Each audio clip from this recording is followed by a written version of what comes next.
Yeşaya 7-ci fəsil. Padşah Axaza bir işarə. İmmanuel. Uziya oğlu Yotam oğlu Yahuda padşahı Axazın hökm sürdüyü dövrdə Aram padşahı Resinlə İsrail padşahı Remaliya oğlu Peqah Yerusəlimə hücum elədilər. Amma oranı ala bilmədilər. Davud nəslinə xəbər verildi ki, Aramlılarla Efraimlilər birləşib ordu düzəldib. Padşahın və xalqın ürəyi meşə ağacları küləkdən titrəyən kimi titrədi. Rəbb Yeşayaya dedi, Axazı qarşılamaq üçün oğlun Şear Yaşuvla birgə yuxarı hovuzun su yolunun qutaracağına, Mahudbasan tarlasına gedən yola çıx. Ona belədir, diqqətli və sakit ol, qorxma, qoy ürəyin bu tüstülənən, yarısı yanmış 2 odun parçasından, Resinin, Aramın və Remaliya oğlunun qızğın qəzəbindən qorxmasın. Aram, Efraim və Remaliya oğlu sizə qarşı şər quraraq belə deyir. Gəlin Yahudanın əleyhinə çıxaq, vahiməyə salaraq zəbt eləyək və Tabel oğlunu oraya padşah qoyaq. Xudavənd Rəbb belə deyir, bu iş olmayacaq, baş tutmayacaq. Çünki Aramın paytaxtı Dəməşqdir, Dəməşqin başçısı da Resindir. Efraim isə 65 ildən sonra darmadağın edilib, xalq kimi qalmayacaq. Efraimin paytaxtı Samariyadır. Remaliyanın oğlu isə ancaq Samariyanın başçısıdır. Əgər imanda möhkəm durmasaz, heç dayana bilməzsiz. Rəbb yenə Axaza söylədi.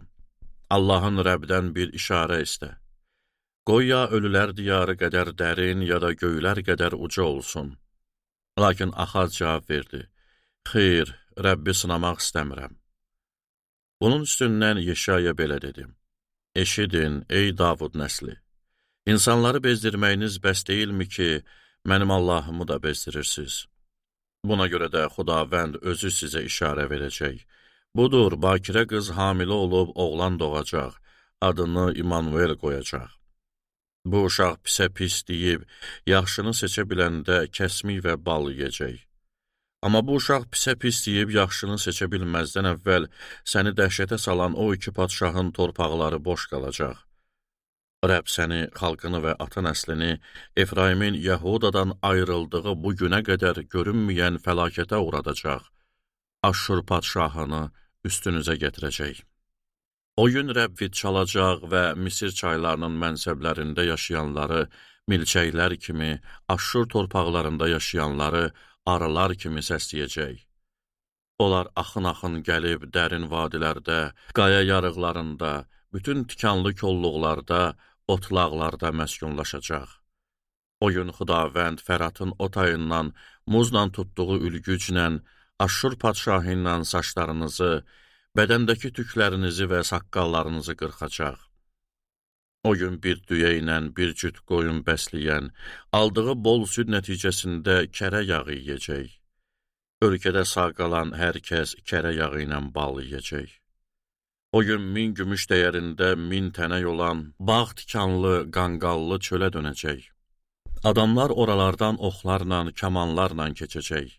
Çünki ölkənin hər yanı tikan və qanqalla örtüləcək.